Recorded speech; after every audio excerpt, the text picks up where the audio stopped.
KPCC നേതൃമാറ്റത്തിലെ തർക്കം കൂടുതൽ നേതാക്കളിലേക്ക്. മതിയായ കൂടിയാലോചന നടന്നില്ലെന്ന അമർഷത്തിൽ ഒരു വിഭാഗം മുതിർന്ന നേതാക്കൾ. സമ്പൂർണ്ണ പുനഃസംഘടനയിൽ ആരു വീഴുമെന്നും ആരു വാഴുമെന്നുമുള്ള ചർച്ചയും പാർട്ടിയിൽ സജീവമാണ്. കെ.പി.സി.സി നേതൃമാറ്റത്തിലെ തർക്കത്തിൽ അമർഷം പരസ്യമാക്കിയത് ആദ്യം കൊടിക്കുന്നിൽ സുരേഷാണ്. നമുക്കറിയാം, പി.എം. സുധീരനെ അഭിനന്ദിക്കാൻ ആഗ്രഹിക്കുകയാണ്. കാരണം അദ്ദേഹം നമ്മുടെ മീഡിയ റൂമിൽ ഏതാണ് ഞാൻ നേരത്തെ പറഞ്ഞ 36 കോൺഗ്രസ് കെ.പി.സി പ്രസിഡന്റുമാരുടെ ഫോട്ടോ വെച്ചിട്ടുണ്ട്. ഒന്നാമത്തെ പ്രസിഡന്റായ മാധവൻ നായർ മുതൽ മുല്ലപ്പള്ളി രാമചന്ദ്രൻ വരെയുള്ള ഫോട്ടോ വെച്ചിട്ടുണ്ട്.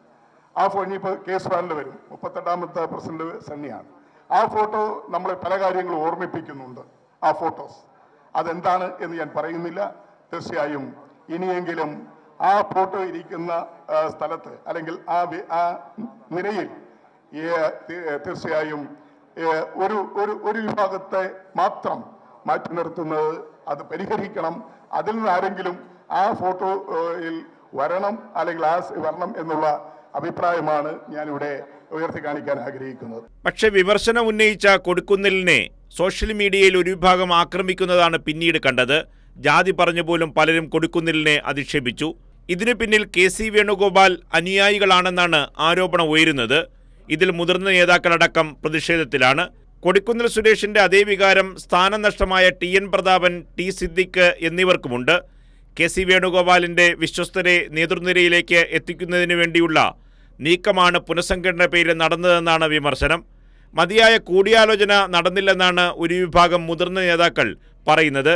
കെ.സിയുടെ മനസാക്ഷി സൂക്ഷിപ്പുകാരനായ എ.പി. അനിൽകുമാറിനെയും യുവപ്രാതിനിധ്യത്തിന്റെ പേരിൽ ഷാഫി പറമ്പിലിനെയും വർക്കിംഗ് പ്രസിഡന്റുമാർ ആക്കിയത് പാർട്ടി പിടിച്ചെടുക്കാനുള്ള നീക്കത്തിന്റെ ഭാഗമായി എന്നാണ് വിമർശനം.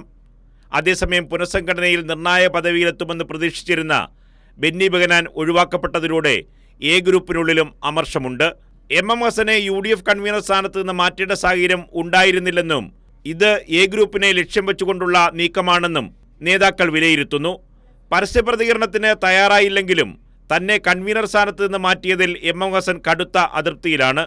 അതേസമയം സമ്പൂർണ്ണ പുനഃസംഘടനയിൽ ആര് വീഴും ആര് വാഴുമെന്നുള്ള ചർച്ചയും പാർട്ടിയിൽ സജീവമാണ്. ദില്ലിയിൽ നടന്ന ചർച്ചയിൽ കെ.പി.സി.സി ജനറൽ സെക്രട്ടറിമാർ എന്നിവരെ മുഴുവൻ മാറ്റണമെന്നാണ് ഹൈക്കമാൻഡ് വച്ച നിർദ്ദേശം.